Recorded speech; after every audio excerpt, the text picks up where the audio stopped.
हजर अस्वद के अंदर बोसा दिया जाता है, चांदी के हल्के को नहीं। उम्रा अपने वालिदैन के लिए, अजीज व अकारिब जो फौत हो गए उनके लिए कर सकते हैं। ज़बान से नमाज की नीयत ज़रूरी नहीं है, वो तो इस्तेहज़ार है, असल नीयत दिल में है। मगरिब की नमाज से पहले अजान के बाद 2 रकात मुस्तहब है, लेकिन हनफी मसलक में न पढ़ना अफज़ल है। इसी तरह अगर असर के बाद मस्जिद में दाखिल हुए तो हनफी मसलक में तहय्युतुल मस्जिद भी न पढ़े, क्योंकि वो कहते हैं हुज़ूर की हदीस है कि ला सलात बअदल असर हत्ता तग़रुब अश-शम्स।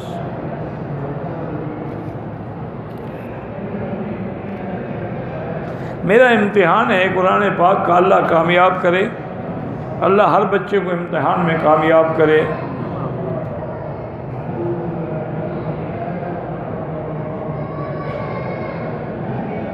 कहते हैं जी कि खामन और बीवी ने उम्रा किया, खाने का काबा का तवाफ़ किया, 2 रकात पढ़े। सफ़ा मरवा के लिए जब गए तो औरत नहीं चल सकती थी, तो खामन ने अपने लिए भी 7 चक्कर लगाए और बीवी के भी 7 चक्कर लगाए।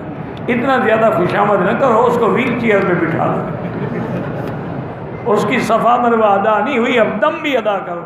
खुशामद की है ना, एक बकरी भी अदा करो।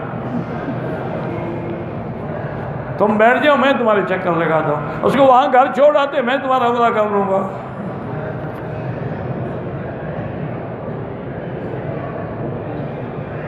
मेरी वालदा ने बाल काटने से पहले गुस्ल कर लिया, फिर बाल कटवाए, कोई हर्ज नहीं।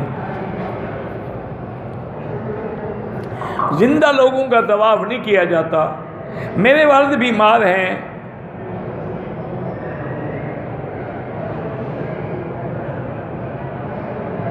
कहते हैं कि मेरे वालिद शदीद बीमार हैं, उनका पेशाब पखाना भी चारपाई पर निकल जाता है। वो कहते हैं मेरे पास रहें, तो इस वजह से मैं जमात में कभी नहीं पहुंच सकता। कोई हर्ज नहीं, आप वालिद के साथ। उम्रे में अलविदाई तवाफ वाजिब नहीं, अफजल है कि करो। अगर ताइफ से आते हैं तो लाज़िमन एहराम से आए। मेरे वालिद बीमार, अल्लाह शिफा अता फरमाए। एक उम्रे की नीयत से हम आए थे, वो तो हो गया, अब मजीद करना चाहें तो कर सकते हैं। उस्ताद बच्चों पर अपना गुस्सा निकाल सकते हैं बिल्कुल, लेकिन इतना ना माने कि उनके हाथ पांव तोड़ दें। लेकिन उस्ताद को हक है, अगर उसका रोब नहीं होगा तो बच्चे क्या पढ़ेंगे। मैंने बिजली की, हुकूमत की बिजली 1 महीने चोरी की है, उतने पैसे जो है ना, अब वो डैम बन रहा है उसके फंड में जमा करा दो। तुम्हारे जिम्मे है ना हुकूमत का पैसा।